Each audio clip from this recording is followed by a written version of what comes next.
Yellow Owl, or Thuli Zikalala we are the first people to have a podcast in South African Sign Language. No one else has done it, and it's award-winning, and as a result of that, it's received a lot of media attention. It's highlighted the need for more platforms to be more inclusive and accessible to the deaf community through South African Sign Language, through subtitles, through making and accommodating information for the deaf community. Today Africa Podcast is a podcast series where we interview African entrepreneurs and professionals and share the stories behind their businesses. In each interview, we ask how they got started, how they grew, and how they run their business today. The stories are inspiring and also provide specific advice and insight into starting a business. By sharing these stories, we want to help others get started. Welcome to Today Africa podcast, a series of conversation with African entrepreneurs, business leaders, change makers who are changing the future of the continent. Don't forget to like, comment, and share our content at Today Africa on social media, and head over to YouTube and subscribe to our channel at Today Africa Studios. Today's episode is a very critical episode centered on people that are not enjoying the things that we hear every day, but someone have decided to take it upon herself to break that barrier so that they will be able to enjoy what you and I, take as if it's nothing. Joining me today is Thuli Zikalala. She's the founder of Yellow Owl, and Yellow Owl is based in South Africa. Thuli, you're welcome. Thank you for having me. It's a pleasure to be here. I believe that there's much to Thuli outside of being a founder. So tell us more about yourself. My name is Thuli Zikalala, and I'm based in Johannesburg in South Africa.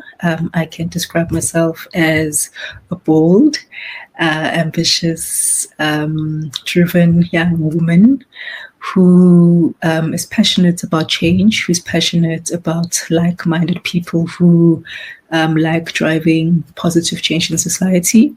I love leadership. I have a great support system, and I'm also deeply rooted in my faith. I think a lot of my values that help make my decisions in life are because of my Christian faith and the support system that I have. I come from a business family, so business is in my blood. I think it is just a matter of time before starting a business. So I resigned from corporate. So I went through the corporate journey, but after a while of hitting the ceiling and feeling very frustrated, I think it was time just to jump ship and to do something risky and just start your own business. So it was started in the middle of COVID 2020, believe it or not, in the bedroom, just like a lot of other startups that are around. And it's now 5 years. So believe it or not, July is actually the month of Yellow Owl. So we'll be celebrating 5 years of Yellow Owl. So it's an honor. Thank you so much for having me. Thank you so much for giving me the space to share my story and to inspire anyone who might be listening. I look forward to the collaborations and the positive response from the listeners and the people that are viewing. I need to congratulate you on your 5 years business anniversary. It's not easy, being in business for 5 years. Congratulations on that. You said you grew up in a business family. So can you tell us the experience growing up in a business family? How was it? I come from a business family. I was raised by my father. And my father is the owner of, I'm not sure what you guys call it, but this side we call it a tavern. So we sell alcohol. And on weekends during after school, so on weekends when I wasn't attending classes, I'd help my father out with the stock, with cashing, customer service, administration. So my father was quite strict. And in hindsight, it actually helped me get out of trouble and to stay focused because I got firsthand experience and exposure and mentorship from someone who was doing it firsthand. And I realized how business can impact the community, how you can control your own time, and how you can learn valuable skills, financially, with your confidence, with communication, with building systems in your business. So I think that at the time when you're young, when you're 17, 18, 19, there was a lot of tension because you want to go out, you want to go to parties, you want to go on dates. But I couldn't do all of those things, on Saturday and Sunday, the whole day.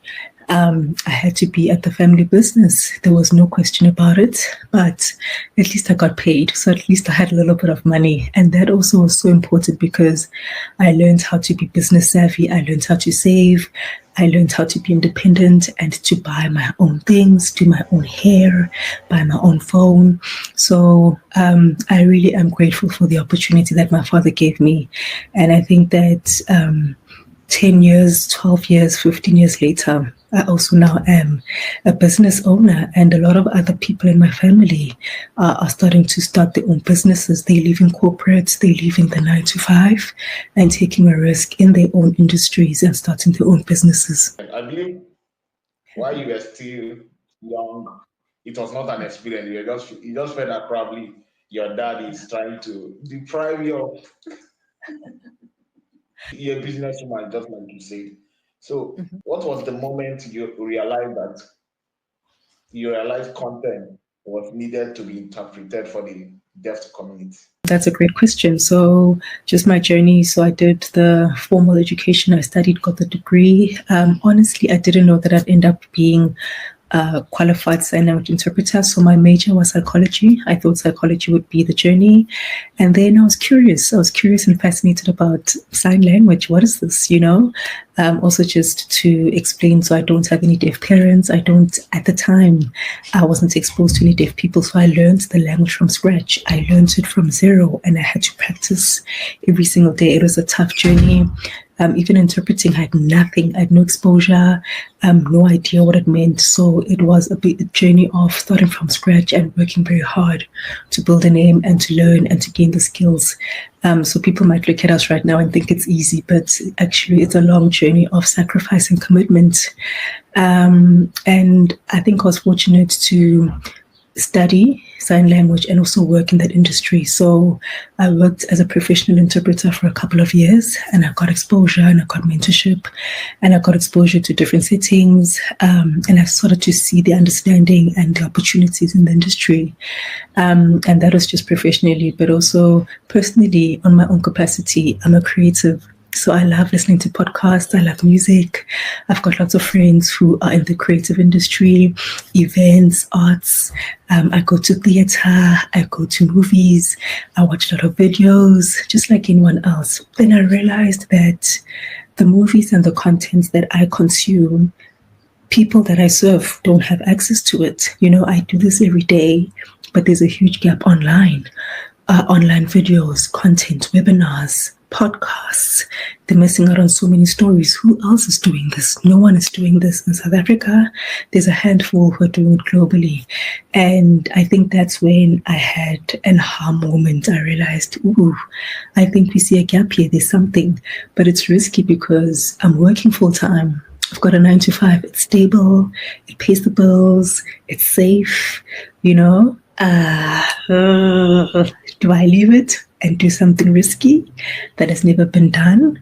So also just to give you a bit of background, Yellow Owl, or Thuli Zikalala, is we are the first people to have a podcast in South African Sign Language. No one else has done it, and it's award-winning, and as a result of that, it's received a lot of media attention.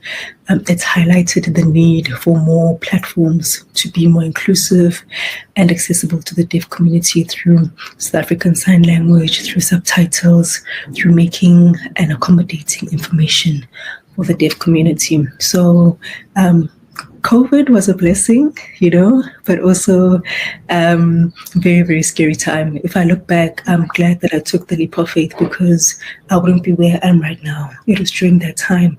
If I waited a week longer or a month longer, or waited for the right time, I don't think I'd be here today. So I just want to encourage people that trust your gut, follow your heart. If it feels right, go for it.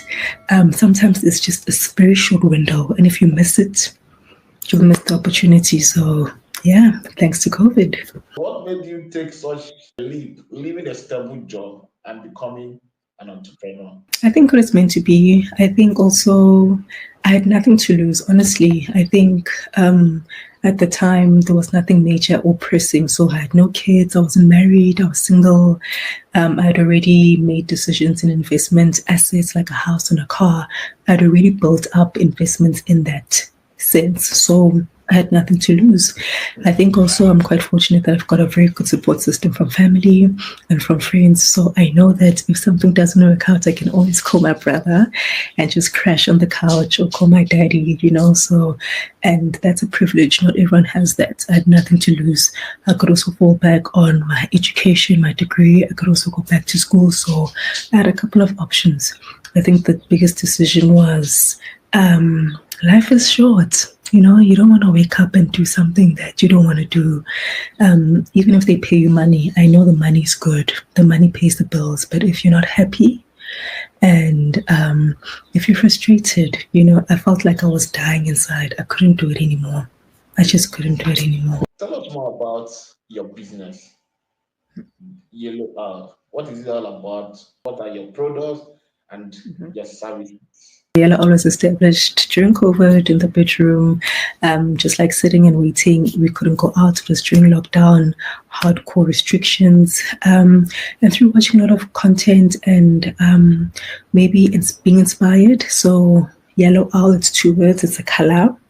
Yellow, I associate yellow with brightness, it's light, it's positive, it's energy. And that's like how I describe myself. I think when people are around me, I want to spread joy. I want to spread light and hope. And then the owl is the animal. So owls have big eyes. Owls are associated with wisdom and knowledge, but also with the play, sign language is also visual. So deaf people use their eyes to communicate. So I felt like maybe there was some kind of connection with that. So we are spreading joy and hope and light, but we're also being visual about how we spread our information and our knowledge. So the 2 words came together. It's playful, it's fun, nothing hectic, So that's how I came up with Yellow Owl. And essentially what Yellow Owl does is that we offer professional South African Sign Language Services. We're a media house. We are part of the creative industry. Sometimes you do go through with traditional settings like training and events and meetings, but we definitely want to target industries that have never been targeted before. We're creating industries and collaborating with cross-cultural industries that have never done work before. So in media and movies and theatre and music, all aimed at spreading awareness about the professionalism of interpreters and also making content and information, platforms, spaces inclusive. We're breaking barriers. We're trying to empower the deaf community so that they can have the lead in the decision making. So having an interpreter or having deaf people is not an afterthought. You want to bring them on board from the beginning of the project. If you want to have a play, if you want to have an event, bring them on board, involve them in the decision-making process, empower them, and to spread awareness. And I think that's just what it is. So we work together with different industries. It's a learning process. A lot of the things that we do are innovative. No one has done the things that we do, so it's very risky, but I think we've been fortunate to work with people who are open-minded. And I also want to say that online social media has changed the game completely. It has lowered the barrier of entry and you can do business around the world. I'm talking to you right now completely from a different country and it's possible. Let's talk about one of your work. Your work interpreting Cliff Central Blind History podcast. From what I read, it was groundbreaking. So what was the response like? Blind History and Cliff Central and the team, they're very close to my heart. So that was the first project that I experimented with when I left my corporate job, So in between deciding, should I leave, should I stay, COVID, they were the first people who believed in me, and they were the first people who took a chance on me. So they gave me a shot. I pitched the idea. They also saw a gap because at the time they were the leading broadcast platform with podcasts and storytelling and conversations. And I took a risk. I sent them an email. I went to go see them, and they liked the idea and they wanted to explore it. So as a result of that, we were able to collaborate. So they had an existing podcast series. So what we did was incorporate me as the interpreter just to make that more inclusive and more accessible through sign language. And although there were other stakeholders involved. So we had an editor, we had a studio, we had to sort of like play around with the graphics and the visuals and decide which platform was more suitable. At the time, it looked like YouTube was more suitable because it's visual, it's video. And because of the context and the network of an existing media broadcast, it was very easy and it caught a lot of attention, through newspapers, through interviews, through TV. And it changed the game completely. We did not anticipate so much success to a point where it got awarded for the social media silver award. And it's a very special accolade. It's something that really does help us recognize that the work we do is important. You are in the sign language niche. There are a lot of misunderstanding or misinterpretation about your work. So what is the biggest misunderstanding people have about sign language interpreting? I need to clarify how the process usually works. So you've got the language, you've got sign language, and sign language is not universal. So there's no one sign language in the world. So we've got South African Sign Language, which is unique to South Africa. We've got American Sign Language. We've got Nigerian Sign Language. We've got Jamaican Sign Language. So every country around the world has their own unique sign language based on the continent, the country, the culture, the political context of what they experience, and that affects the dialect. So with interpreting, what's important is you need to be fluent in the language first. And interpreting is a skill. You need to master the skill. So a lot of people think that because you know the basics of the language, maybe just the ABCs, and you can have a short conversation, then you're an interpreter and you can go on TV and you can build clients and you can start serving. And no. It doesn't work like that. There's a process. There are very specific strategies and techniques that you follow to become a qualified interpreter, and it's a long process of development, of gaining trust with the deaf community. You need to be active in your community. You need mentorship. So things that you need to reach out, get people who are already doing it, gain experience from people who know better, can guide you along the way, and also constantly upskilling yourself. Don't stop learning, don't stop practicing, and have an open mind about that. So the biggest misconception that I see even today is that people think that interpreting is easy because you know the basics of sign language, which is not the case. The same way you can be a lawyer, a doctor, an engineer. It's a profession. It's an actual career, you have to qualify and you have to put in the work and build a name for yourself and build that foundation.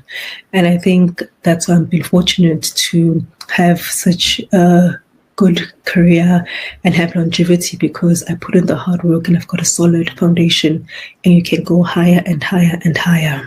Another misconception about interpreting is that there's also quite a unique culture about it, that people who become interpreters are sometimes born into it because they've got deaf parents or they've got a deaf family member. So they are exposed to the language and the culture firsthand, and you call those people coders, children of deaf adults. So if maybe my father's deaf or my mother's deaf, or I've got a deaf brother or a family member, then by circumstance, I grow up interpreting. I don't have a choice. When you go to the bank, when you go to the clinic, when you go to a meeting, the child usually has to interpret for the family member, and that's how a lot of other people become interpreters. They're just born into it, So there's a misconception that people who are coders have a slight advantage because of that. But I think now, because of the industry and the opportunities, that has changed a lot. The landscape has changed a lot. And you see with the industry that more and more people who are not coders, who don't have exposure to a deaf parent or a deaf family member, are actually becoming very skilled and qualified sign language interpreters. So you find a person who feels like, I want to become an interpreter the same way I want to be maybe a culinary chef. I've got a passion for it. And you can study. There's no qualification, there's no prerequisite. If you put in the hard work, you can become as good as anyone else. So there's no red tape and there's no gatekeeping of the industry anymore. The industry has changed a lot from before till now. And I think that's because of technology. It's the internet, it's social media, and it's becoming globalized. It's a global community. People are not isolated anymore. Cultures are coming together. Policies are coming together. People are coming together. The more information, the more we travel, the more we explore, we realize that some policies are outdated. Things that worked 20 years ago are not so relevant right now. I was just thinking, your job or your profession seems to be a very difficult one. I was thinking that way because every day new words, new phrases are coming up. There are some words that never existed in South Africa that people are using today, probably slangs. So how do you people incorporate it for the deaf community to understand? Okay, see what is on board now. So how do people do that? No, that's a great question. And it's a serious question as well. I love this conversation because even though it looks like we're just talking about just the industry, but we're addressing serious issues that have a ripple effect on the people that we serve. So it's a language. It's a culture. We serve real people. We don't serve a table and a desk and a file. It's real people who have an identity, who have values, belief systems, who can feel. And we've got a huge responsibility to be cultural brokers. So we are the ones who connect communities through communication, through ethical behavior and decisions, and through trust. There is a code of ethics that we have to follow, but even in that situation, sometimes you have to make a decision on the spot, whether this is good or not, and how your decision will affect the next person and how it will be viewed, according to interpreters. So when I do this, although it's Thuli Zikalala or VLOR, I'm representing Black interpreters in South Africa. So what I say to you right now is so important because I'm raising the standard. If the next person sees this and watches this, they will say, oh no, but Thuli did it, So it's okay. So I'm always careful of how I behave, the decisions I make, conduct. It's also quite important to be active, stay connected to your community. It's so important to put deaf people first. So even with me, to this day, back to basics, volunteering. I'm never too busy for a client. The deaf people are my clients. I'm serving them. So when they need something, and if I can help, I always make the time, no matter how big or small it is. And although I've enjoyed so much success in corporate, traveling, in media, I don't put money first. If they can afford it, it's okay. If not, then it's fine. I understand how my presence allows them to have dignity. It allows them access to information that they can be empowered. Maybe if they go to a clinic or if they go to the bank, they've got access to information that I have privileged to every day. I don't need an interpreter, but they do. So I think the most important thing is to realize that we're serving. You are a servant first. And people lose focus when there are other things that come, like if people come on TV and people start seeing on the news and you want to be famous and you want to show off. That's the wrong reason, That's the wrong reason. All of this is not important. Trust is important. Staying connected, learning, asking questions, staying humble. That's important, and staying true. I think people can see that. People stay and they can trust authenticity. So maybe that's something that has helped me throughout the years. Having a mentorship, so being accountable to someone who is slightly more older than you, who's got more experience in the industry, who can call you to order and put you in check when you're not behaving right. You once said, Thuli Zikalala is your personal brand? Why Yellow Owl is your interpreting brand? Why did you have to make such clarity? That's an interesting question. Because I'm a person first, to understand. So even right now, like even the name here, you've got Today Africa, I could have easily put Yellow Owl, but I'm not Yellow Owl, to understand. I feel like Yellow Owl is the tool. It's the platform that allows me to serve, but it's me. Thuli's talking to you right now. I want to connect with people in a very authentic way. So I think maybe with my network and the people that I follow, what always comes forth that you must build your personal brand. People want to see your face. People want to see you. People are connected to the real you first, the person, and then other things come after. So Thuli came first before Yellow Owl, although Yellow Owl is the tool and the vehicle where I can explore and achieve certain things and fulfill my dreams. Without Thuli Zikalala, there can't be Yellow Owl, so I can't put that forth. I think also what's important is that as an interpreter, you go into a role. It's almost like you're acting and you're wearing different hats. So the minute I'm interpreting, I have to switch and understand that, I can't now think, what's for lunch? I can't think about my cat. I can't get distracted. It's not about Thuli, so I have to embody the speaker, the setting that I'm in. I have to split and be focused. Now I'm interpreting.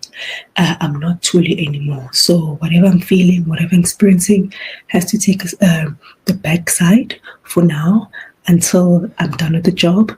And then we can continue. So when I leave the room and the meeting's done, then I can be myself. But once the meeting starts, when I'm interpreting, when the lights go on, when the speaker starts, if it's lights, camera, action, then it's game on. I have to put my game face on. And I think that's what differentiates Yellow Owl.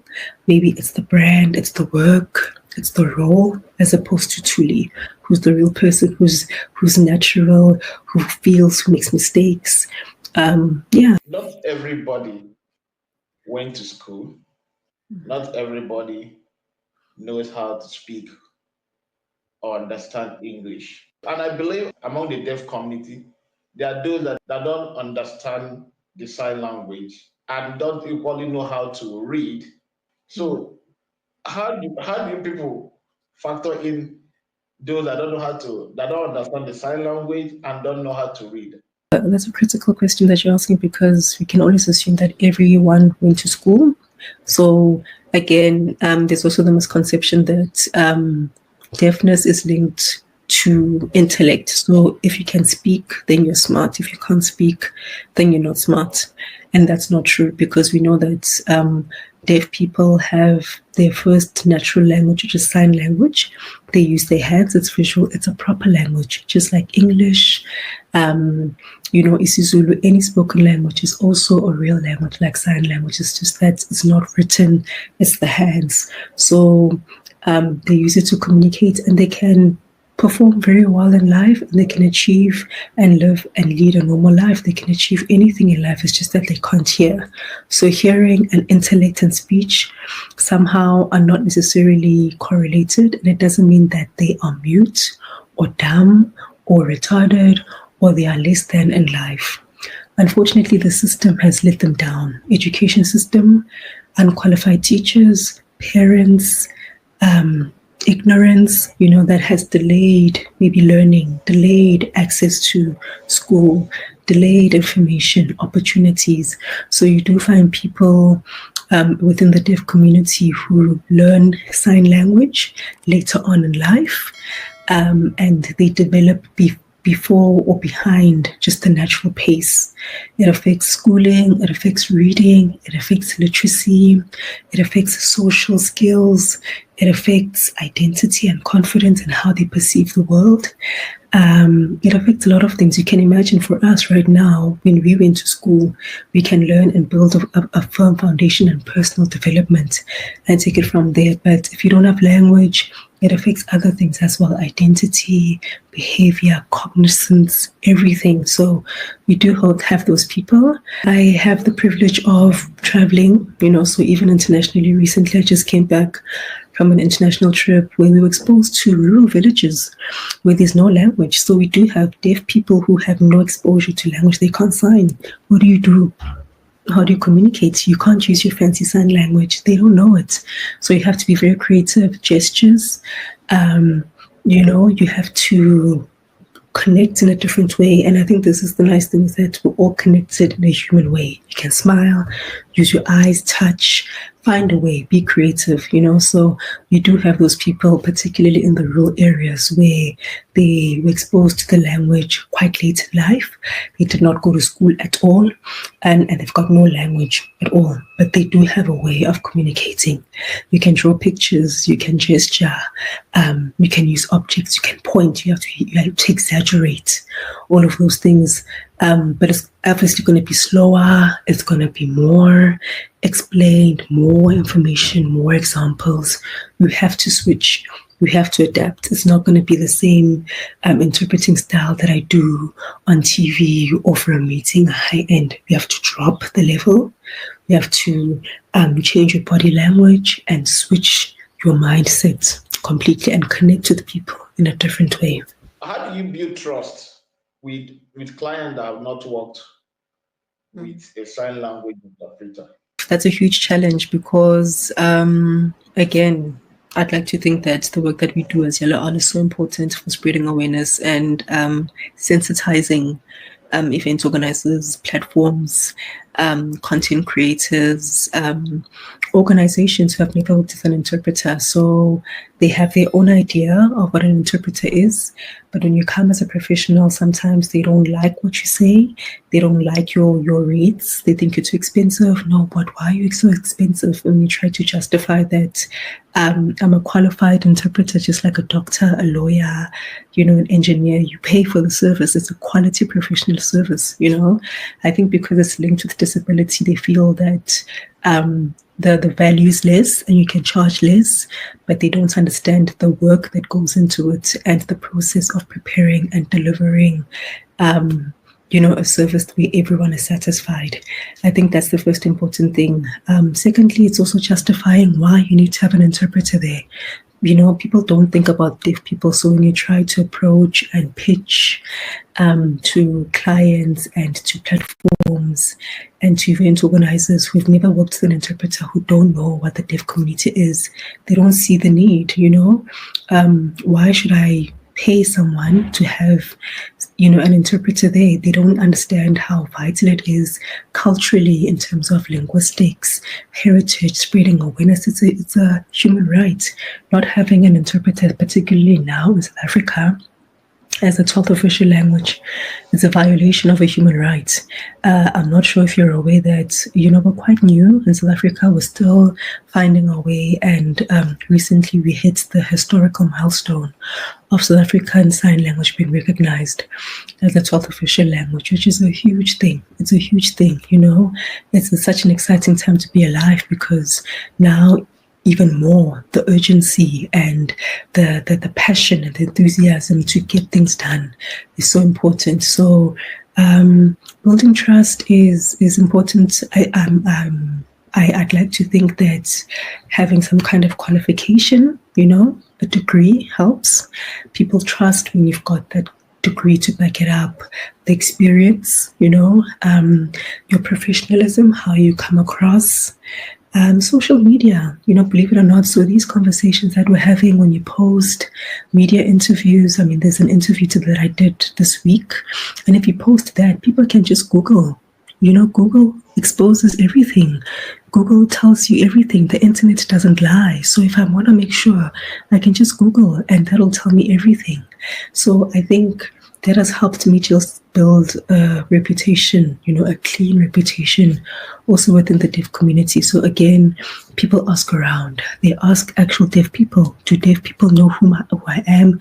Do they know my face? Am I active in the deaf community? And people will vouch. They will support and say, yes, we know her. Or no, that one, don't trust her. So it's a lot of things. But I think consistency, it does take time. It takes time. It took me years and years and years. And even I can't say that I'm the best or I've made it. Can you believe it? I'm still learning. I'm still humble. I still volunteer. I still make mistakes. I still get nervous, It never stops. You interpret broadcast and live event.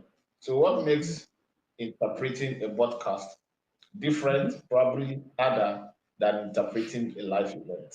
Interpreting generally, it's interpreting something that's spoken. So as they get interpreters and you get translators, and I think sometimes people confuse the terms. So translation is a piece of paper, a document that is translated from English to French. It's on paper, whereas interpreting, it's a person speaking, it's a keynote address, it's music, it's someone giving a speech or having a conversation. And when you hear it, you have to interpret it with your hands and deliver it in a visual way. I don't think there's much of a big difference because it's a conversation nonetheless. I think maybe the way it's presented. So podcasts, you can even call them vodcasts, so a video podcast where there's a camera. It's more or less the same thing. As long as people are talking, as long as you can hear what people are saying, we can always interpret it in a visual way. I think now with the different mediums and the different media streams, you have a camera, you can have a cropped picture there, you can have subtitles. I think the only difference is that it's visual, so they want to see, you need to see the actual interpreter, that you have to see their face, you have to see their hands. Clear lighting is important. HD, high quality visual aspects are quite important as well. I think with interpreting, you try to listen, any distractions. So the way that I look right now with my pretty earrings and my hair, in an ideal setting, professional setting, it's not recommended. So I'd probably take my earrings off because they're distracting. Deaf people are very sensitive with their eyes, so we try to remove any distractions. With the hair, you probably just take it back or put it back so my face is clear. Nothing is in my face, no jewelry, my watch, my rings, pretty lipstick, and my nails. No, we don't want that. Just be plain clothes like this, but because of this interview I still have to present and represent the brand. But generally I think that these are standards that you have for delivering a message. From the way you speak, it shows that you have been in the industry for a good number of years. So that is taking me to my next question. So what are the trends shaping the sign language industry? This is a very controversial question you're asking. I hope I don't get into trouble because I can definitely say that I'm one of the few people in the industry who made the bold decision to break the rules, I guess, and to question things that have been done the same way for the past 10, 20 years. Like, why do we do things this way? Believe it or not, something like social media, the internet was prohibited back in the day. As interpreters, you're not allowed to post, you're not allowed to share information, you don't exist, you're not a brand, you're a ghost, but it's things but the world is changing, media is changing, information is changing, and there's no creative input and there's no creative license, so you can't express any of your thoughts or bring up ideas that could advance the industry or advance certain things that are lagging behind. I think also with South Africa, we've got a long way to go. So other countries globally, America, in my travels as well, they're slightly more advanced in legislation, in awareness, in services, in access to the capacity to interpreters. We are still struggling with that. We are still not sure about the reason why we should have interpreters. So there's always a bit of pushback. I think that coming up with the trends, social media and the internet are big game changers. AI is a huge one. I think now we see more people creating amazing, even I don't know, these devices and VR and the hands, where it's just the hand or the mask for the face, and it's so real. It looks like it's real. It's like an interpreter who's there but is not really there. I think also video conferencing. I think also you have a lot of now these health centers and call centers who realize that a lot of their users who are deaf don't have access. So if I'm in an emergency, how do I have access, 24/7 access to an interpreter or to someone who can, I can just pick up the call and they can interpret and explain that I'm stuck or I'm in hospital, I need help, I need an interpreter. So more and more of these trends are coming up. As a solo founder supported by mentors, what if structural tools keep your business running? It's quite interesting because in corporate and as an interpreter, I've got a lot of experience in the community, but in business, I'm quite new, so I've made a lot of mistakes. Like I said, Yellow All is only 5 years old. And that's like a baby, 5 years old. It's like what, grade 1, grade R. So I've got a long way to go in business. I think the only thing that has helped me come so far is my confidence, my boldness, being creative and collaborating with other people, but on my own. I can't do it. And I think it's so important to always look out for mentors, to always look out for if they are accelerator programs, if there are workshops, if you can take up a course, learn from other people who are already doing it and succeeding. Sign up for events. Ask someone to mentor you so the learning doesn't stop. Find resources online, get books, read about systems, stay in touch, have your finger on the pulse about the latest trends, about the latest technological systems that are available. What would you change in South African media if you could make SASL interpretation mandatory? So I think there's so much that has to be done. Like I said, I think I've said this more than once in the conversation that South Africa is still far behind in terms of gaining awareness and understanding the industry about the deaf community and the profession of South African Sign Language interpreters. I think right now what people usually see is the current affairs, is the news, is that little box. And the person is interpreting, and that's what they think, and that's what they know. And they think that everyone does that, and that's the only way of making it. I'd like to see more interpreters on every platform. It's very ideal, I know. But in a perfect world, I think that would be my biggest dream. So having interpreters on every TV show, if it's movies, if it's videos, it could be conventional mainstream platforms, like national broadcasters, but also online. I'd like to see that. Something that's also quite important is having deaf interpreters. So what's happening right now is that a lot of the interpreters are hearing. So just like me, I'm the one who can hear the information and I interpret because I can hear. But there's also a flip side where honestly, deaf interpreters, it's a thing. It's an actual career, and it's an actual role. Who can do it better than us, in terms of the richness, authenticity, is their native language. So having deaf interpreters working together, partnering with hearing interpreters, on platforms, if they're the ones giving the speech, starting their own businesses, interpreting platforms, I think that would be very exciting. And then you've got other forms of making it happen, like subtitles. So we talked about sign language interpreters, subtitles. So it's little things that it's a lot of work in terms of editing, but it does tick the box in creating inclusive and accessible information where everyone can engage and be empowered. What has been your toughest decision as a founder? Do you remember I said that because there's a handful of people who do what I do, I've got the huge responsibility, ethical responsibility, to make decisions that are beyond me. So I always have to think about, how does this decision affect the client, the industry, so other interpreters? How does it affect me, my name, my brand? It could be a financial decision where I get a lot of offers, so Yellow Owl brings a lot of offers and a lot of people are very curious and they want to work with us, but sometimes the opportunities don't align. with what we're about. It's not ethical, or it can compromise the standards of the industry. So something simple, and it looks very innocent. Something like we get a lot of clients and organizations saying that I must teach them sign language. I know how to sign. I'm a hearing person. I, a hearing person, must teach them how to sign. And again, it sounds very innocent, and they'll pay me the money, but I think it's not ethical because it's not my first language, and I am taking the power away from deaf people who have these lived experiences and shared experiences, who can do it better than me.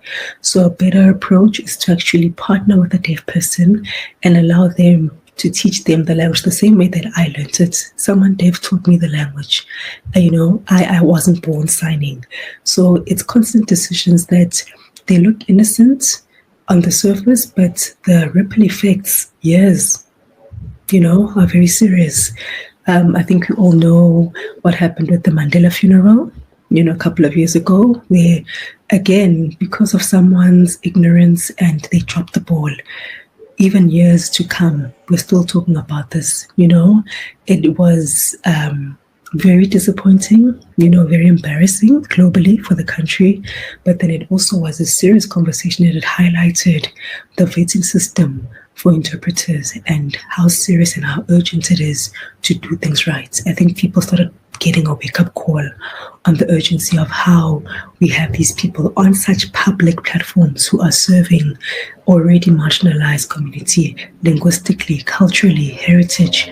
But now it's a human right, and it's not a game anymore. No more excuses. The decisions I make can either advance the industry or push the industry back 10 years, 10 steps behind. So it's a huge responsibility. You made a statement that really caught my attention, that you were taught sign language by a deaf person. So how were you able to learn such, since the person cannot hear what you're saying? That's a good question. And practically, you're asking, I don't know the language, so there's different ways of communicating. So it's adapting. You're adapting different settings. So you can use pen and paper. So literally you can write. So deaf people, the majority of them, remember I said that not everyone, there's just a few maybe who don't have the privilege to go to school and they can't read, but that's not everyone. I think that's a negative generalization. Most deaf people are capable of reading, they can drive, they can lead a normal life. There's no mental disorder that is linked to being deaf. They can perform very well in life. So they can read and write. You write things down on paper. Some people can lip read as well. Some people can mouth. I think what's also quite important is to know that there's different levels of deafness. So not everyone is born 100% deaf. Some people, maybe they were born hearing, and then later on you become sick and you lose your hearing, or a car accident, or you become old, so you already have the ability to speak, and you can hear music and you can speak on the phone. You learned how to speak from a child, and then it's only later on in life we have to learn sign language. So when you come across deaf people, don't assume that everyone has the same level of deafness. Some people it's 80% or 20% or 60%. You just need to be flexible, and you just need to gauge how they communicate and respond. Maintain eye contact, that's important. Remember it's visual, so be clear, make sure there's nothing, remember I said your face, there's nothing distracting, don't hide your mouth, be clear, speak clearly your mouth, speak clearly, and they will guide you. But more than that, I think that's the challenge, and I think that's the beauty of it, is that even though you're not using words, communication is beyond words. You can use your hands, you can write things down, you can draw, and then eventually your mind and your eyes get used to, it's a muscle. You practice and you exercise the muscle, and eventually you start to pick up the signs and you learn and become fluent in the language. When you see Yellow Owl in the next 5 years? Definitely see it, and already we're in the process of its upscaling. What do I mean? So currently, because of the nature of how we started in the industry, COVID forced us to be the leading or the only handful of people doing what we do. But I think it's about time that I start bringing other people on board. I'd like to see other people start their businesses. There's so much opportunity, there's so much work that needs to be done. I can't do it all alone. So building a team of interpreters who are at my level. I think also mentorship. There's a huge need of capacitating professional interpreters. So I think I had the privilege of going to school, getting a mentor, getting exposure, traveling, but not everyone has that, So with the little opportunities that I have with my network, hopefully I always try to open the door and to bring as many other people to my level. And you pull more people up with you, take them along. It can't just be me doing all the work. So I'd like to scale and build my team. I definitely like to grow my footprint internationally, so beyond the borders of South Africa. I think it's already starting. We talked about social media and the power of the internet. I think I've also had the privilege of traveling internationally to Jamaica and Mexico and America, so you're exposed to other international sign languages and cultures, and you see how other people do it. So you take what they're doing and then you try to bring it back home, and you try to incorporate and upskill the industry and upskill the community. We've got a long way to go. Unfortunately, South Africa is still, lagging behind in terms of the policies and regulation and just getting the awareness out there.